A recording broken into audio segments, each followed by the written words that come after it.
Did you have any experiences in your life where you connected with somebody who kind of helped mold and shape you?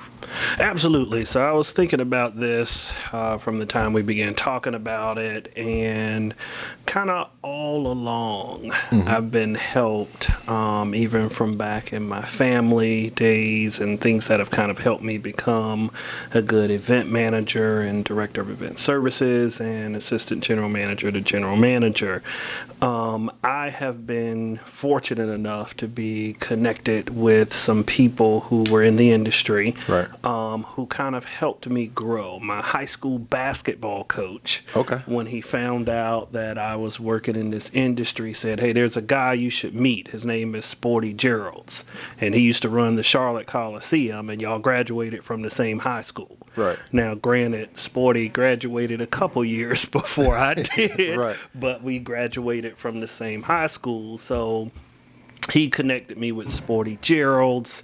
My former boss connected me with Larry Perkins, who was an IEVM president and the executive vice president down with the Hurricanes down in Raleigh. So all of these folks kind of helped me along the way and helped grow me in the industry Right. to being able to be successful. Yeah, it's interesting because I had a different experience. So, Okay. so my experience, I really hadn't know anybody in the industry. I didn't even know what the industry was all about. Gotcha, Honestly, okay. like I was in school. I'm like, I'm gonna work, and I was studying sport management. So I was like, I'm gonna go to the league. I'm gonna work in the NBA and just work in that part of the industry. I Work think with- most people who right? major in sports management I was think like, that, I'm going right? to work for NBA franchise. I'm going to be with the team. I'm going to be with the players, and that was it. And when I had kind of had a shift in my career, I had a former classmate of mine who was working in the industry and was like, "Hey, you should check this thing out and see what there was Gotcha. opportunity Okay. there." But what was interesting for me is as I was kind of coming up in my career and trying to look at ways I would grow in the business and grow in I kind of fell back to individuals like beyond that. Like, so it was like my first mentor was our director of multicultural affairs at my college, Gotcha. Mr. John Wilson. And he was one of the first people, especially of color, who was just like, you can be a boss no matter what. And you can own what you're doing wherever you're at, and Gotcha. and it didn't matter what industry you were in. And so, some of the tools and stuff he gave me, I've been able to incorporate in this industry, even though it was not directly connected to the industry of what we do every single day. So those are some of the things I just hold on to. You know, it's like you show up professionally every single day. Like you make sure you lead by example and not kind of follow along and be a follower. And so those are the tools I was able to take with me as I kind of entered into this industry and then was able to kind of take the career going forward. Got you. It's interesting. One of my grandfathers, so my grandfather was a minister my whole life, Okay. right? And so one of his favorite sayings was, if it doesn't work under pressure, it doesn't work. Right. And it's like you use that in life and anything. If Yeah. it doesn't work under pressure, it don't work. Right. That's what he would say all the time. And so I thought about that because folks would always say, hey, whenever there's something going on, you never seem to be excited. I'm like, well, we're under pressure right now. So we got to kind of make the event work and Right. do what we got to do. But he kind of gave me the desire to want to pay it forward. You know, my right. grandfather was big on that. He also was very big in getting civically engaged. So he's a big reason why I got involved, not only because it's a good corporate thing to do, but Right, because right. it's the right thing to do. Absolutely. So I've spent some time when I was at my last building in Fayetteville.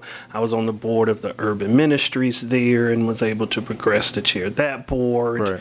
I became a part of the 100 Black Men there in Fayetteville, which is a national mentoring organization. Yeah. We ran several mentoring programs there in our region, but I was able to progress to president of that group, Nice. be successful, and all of those connections was helpful when I moved here to Richmond. Right. Because I actually sat at a lunch at one of our national conferences with the guys from the Richmond chapter here. Right. And it was just odd. There was open seats and we sat and we Yeah. exchanged cards. So when I found out I was moving to Petersburg, I was like, I got to find this guy's card so I can Right, call him. right. And he was like, good, you're here. We got work for you to do. And so it just kind of Yeah. began to progress more and more.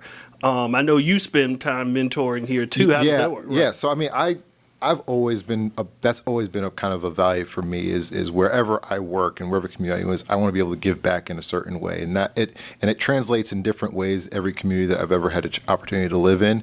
When I got here to Richmond, that was like one of the first things I was like, I got to find a basketball team and I got to find somewhere I can volunteer my time with somebody to, right? So those are my two things, and so it was. I've been able to work with Richmond Public Schools and was a mentor, a third grader, and be able to give back in that regard.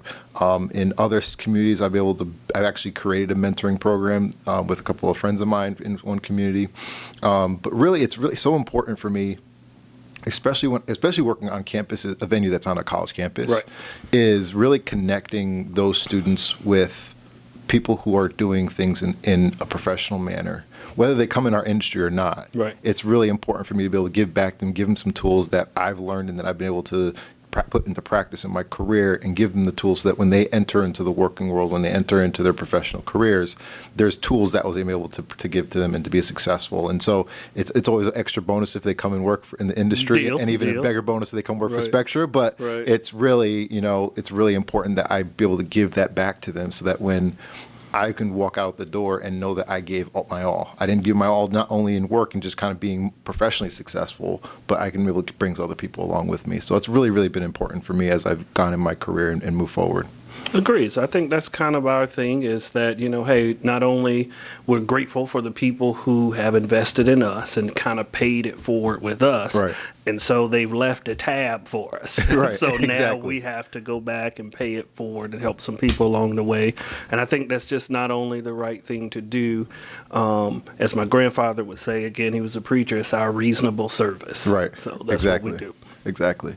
So that's really good. I mean, that's great. I think as we kind of think about, even just the time of the year, and even just as we in our industry of service, our service industry, right? Exactly. I think that service goes beyond just our own professional manners, and so I encourage everyone to be able to do that. And I challenge us all to get involved in our community and give back and find somebody who you can help take to the next level. That's your reasonable service. That's right. All right. Appreciate it, man. Deal.